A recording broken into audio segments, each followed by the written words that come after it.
নে, এটা খেয়ে নে। মা, এখন জুস খেতে কারো ভালো লাগে? আচ্ছা, শরীরটা তো তোর এখনো দুর্বল, এইসবে ভাইরাল ফিভার থেকে উঠলি। না খেলে কখনো চলে? সকালে খাবার বেড়ে রেখে গেলাম, তাও খাসনি। না খেলে কি হয়? নে, খেয়ে নে। রাখ রাখ রাখটা রাখ, পরে পড়িস। নে। মা, কি? আচ্ছা মা, হ্যাঁ, বসুন, একটু কথা আছে তোমার সঙ্গে। শোনো, বলছি আমাদের কলেজের একজন প্রফেসর আছে। আচ্ছা, প্রফেসর সেন। উনি না মানে রেগুলার বাড়িতে কোচিং দেন না, উনি ওই পরীক্ষার আগে স্টুডেন্টদের একটু গাইডলাইন দিয়ে দেন। তো ওরা যাবে বলছে ওনার কাছে পড়তে, তা আমি যাব।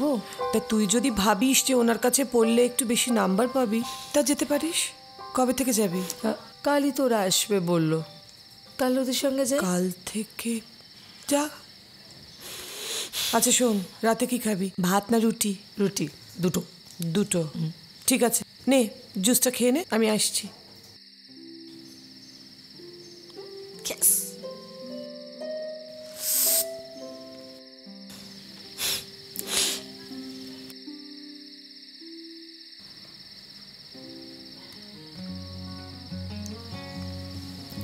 কি রে, তুই এখানে বসে আছিস ছাদে?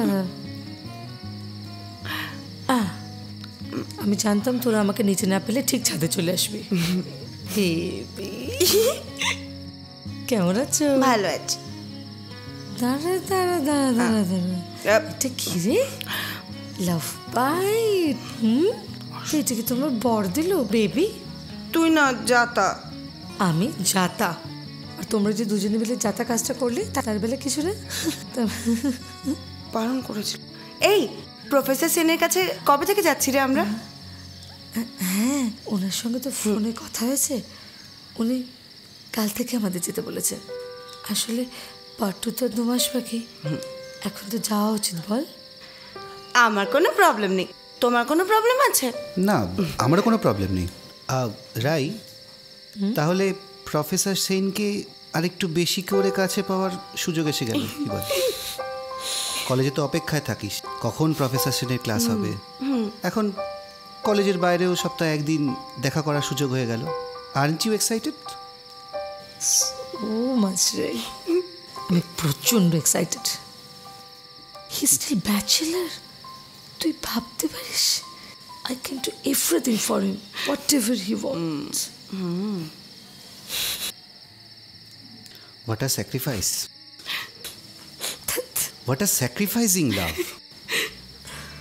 বুঝলাম, ওখানে পড়াশোনা কতটা হবে? এই একদম এসব কথা বলবি না, অশুভ ছেলে কোথাকার।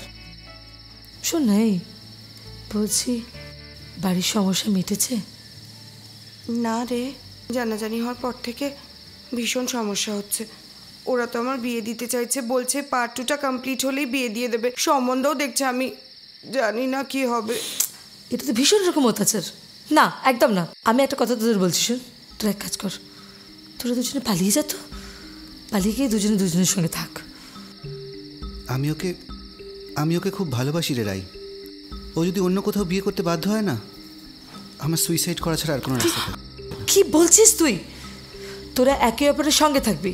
আমি তো বলছি, আমি ভগবানের কাছে প্রে করবো। I love you so much. I love you too baby, I love you too. আজ আমরা সাবজেক্টের বাইরে গিয়ে একটু আলোচনা করব। বাংলা সাহিত্যে নারী চরিত্র। বাংলা সাহিত্যের স্বাধীন সত্তা, স্বাধীন চেতা নারী চরিত্র বলতেই আমাদের চোখের সামনে ভেসে ওঠে রবীন্দ্রনাথ ঠাকুরের ছোট গল্প স্ত্রীর পত্র।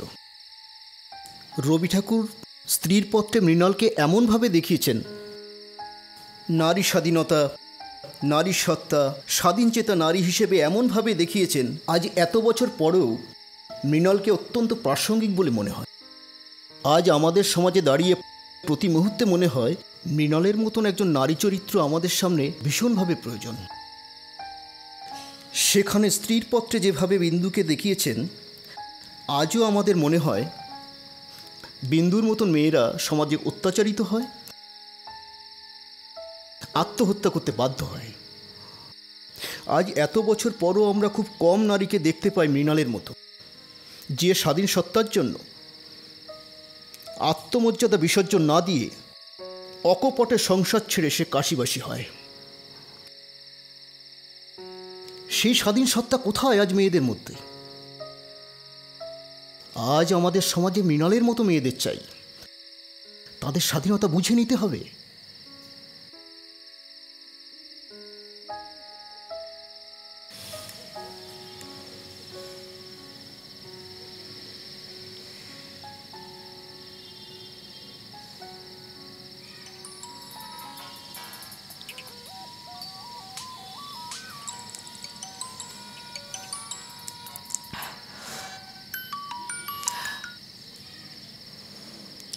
হ্যালো। হ্যালো রায়। হ্যাঁ স্যার বলুন। 5 দিন ধরে তুমি কলেজে আসছো না, শরীর ঠিক আছে তো? একটু ভাইরাল ফিভার হয়েছে। ও, টেক কেয়ার। আর শোনো, যে কারণে তোমাকে কল করেছি, সেদিন তুমি আমার বাড়িতে বই ফেলে গেছো। তোমার বন্ধু নীল আর অ্যান্ডিকে আমি বলেছিলাম নিয়ে যেতে, ওরা বোধহয় ভুলে গেছে। তুমি বলছিলে না তোমার বাড়ি কসবার ওদিকে? হ্যাঁ স্যার। আমি 2-1 দিনের মধ্যে ওদিকে যাব। তুমি একটা কাজ করো, তোমার বাড়ির অ্যাড্রেসটা, লোকেশনটা আমায় পাঠিয়ে দাও, আমি বইটা দিয়ে আসবো। হ্যাঁ আমি পাঠিয়ে দিচ্ছি। সামনে এক্সাম রাই, বারবার জ্বর হলে শরীরের দিকে একটু লক্ষ্য রাখো। হ্যাঁ sir, I will sir. Okay, take care.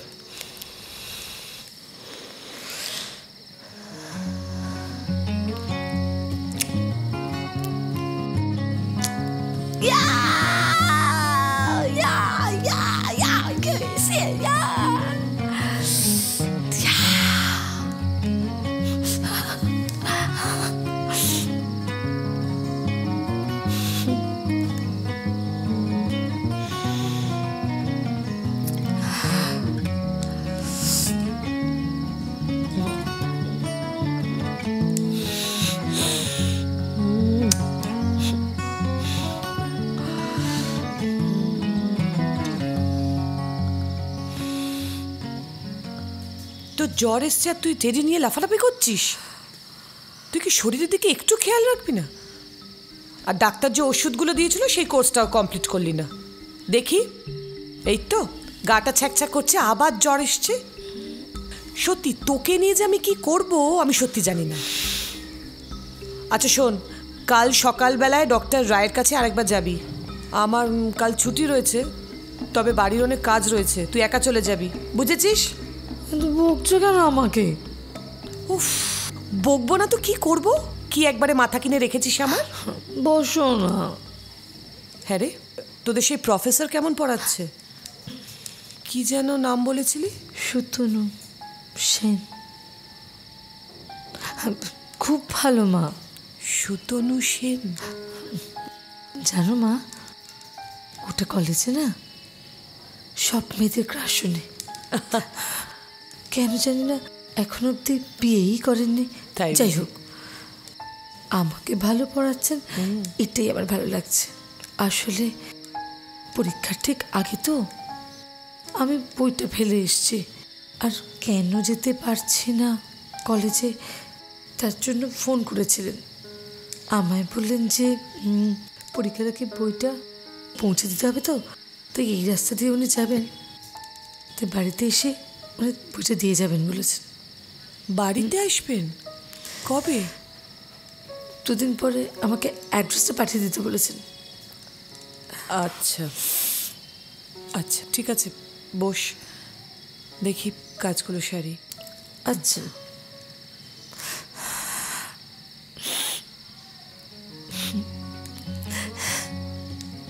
Yes!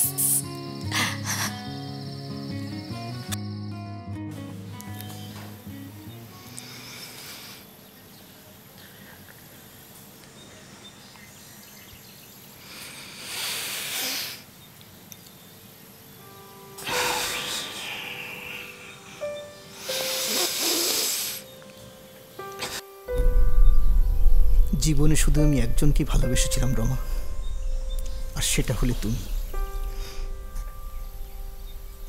তোমার থেকে আলাদা হয়েও নতুন করে আমি আর জীবন শুরু করতে পারিনি, সম্ভব হয়নি। আর কটা দিন বা বাঁচবো বলো? যে কদিন বাঁচবো এভাবেই কেটে যাবে। কি হয়েছিল তোমার স্বামীর? Road accident. রায় তখন 1 বছরের। ওর চাকরিটা পাই আমি। এই ফ্ল্যাটটা আর ওর কিছু জমানো পুঁজি। তোমাকে আমি চিঠি লিখেছিলাম, ফোনও করেছিলাম, কিন্তু চিঠির কোনো উত্তর আসেনি। পরে রমেনদার কাছ থেকে জানি তুমি নাকি তোমার বাড়িটা বিক্রি করে ওখান থেকে চলে গেছো। ওই বাড়িটার পুরনো স্মৃতি থেকে আমি পালিয়ে যেতে বাধ্য হয়েছিলাম। যেদিন তোমার বিয়ের কার্ডটা এসেছিল, আসলে তুমি আমার কাছে এসেছিলে, হঠাৎ একদিন রাতে এসে বললে আজ রাতের মধ্যেই তোমায় বিয়ে করতে হবে। তখন আমিও স্টুডেন্ট, আনসার্টেন লাইফ, সাহস করে কিছু করতে পারিনি। কিন্তু একটা জিনিস আমি আজও বুঝতে পারলাম না, ওই রাতেই তুমি কেন এসে আমায় বিয়ে করতে বললে? কারণ আমি কনসিভ করেছিলাম। ভেবেছিলাম বিয়ের পর তোমাকে সারপ্রাইজ দেব, কিন্তু তুমি সেই সুযোগ আমাকে আর দিলে না। বাবা মিথিলেশকে কথা দিয়ে ফেলেছিল, আমার মতামত জানতে চেয়েছিল। সেই রাতে তুমি আমাকে না বলে দাও, তাই আমি বাবাকে হ্যাঁ বলেছিলাম। রায় যে তোমার সন্তান সে কথাও কোনোদিনও জানতে পারিনি।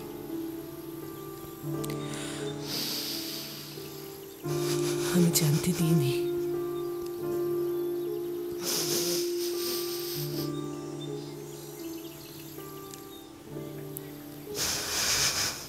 রাই তোমার সন্তান, তোমার, আমার।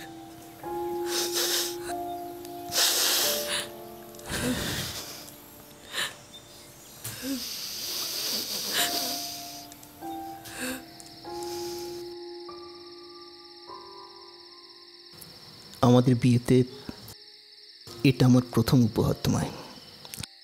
সারা জীবন এই দিনটার জন্যই অপেক্ষা করেছিলাম, কবে তুমি আমার হবে। All credit goes to our Rai, our daughter. তুমি খুশি তো? জীবনে এর চেয়ে বেশি খুশি আমি কোনো দিন হইনি।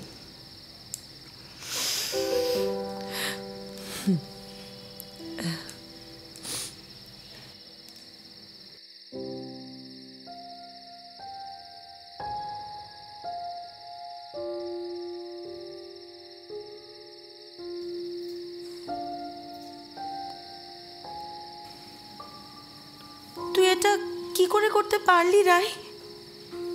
তুই নিজের কথাটা একবার ভাবলি না?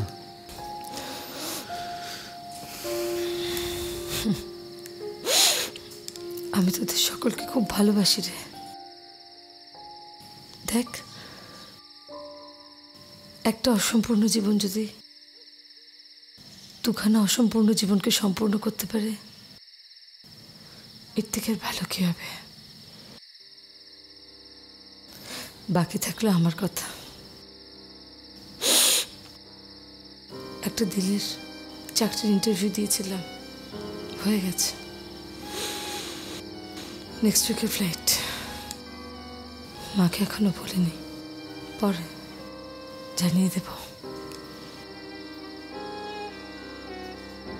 রাই, তুই তুই নিজের জীবন নিয়ে কেন এরম করে জুয়া খেললি? কি করে পারলি তুই? কবে তুই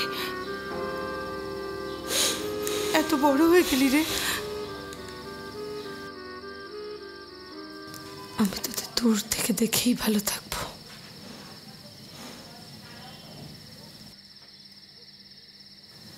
একাকী, নীরবে।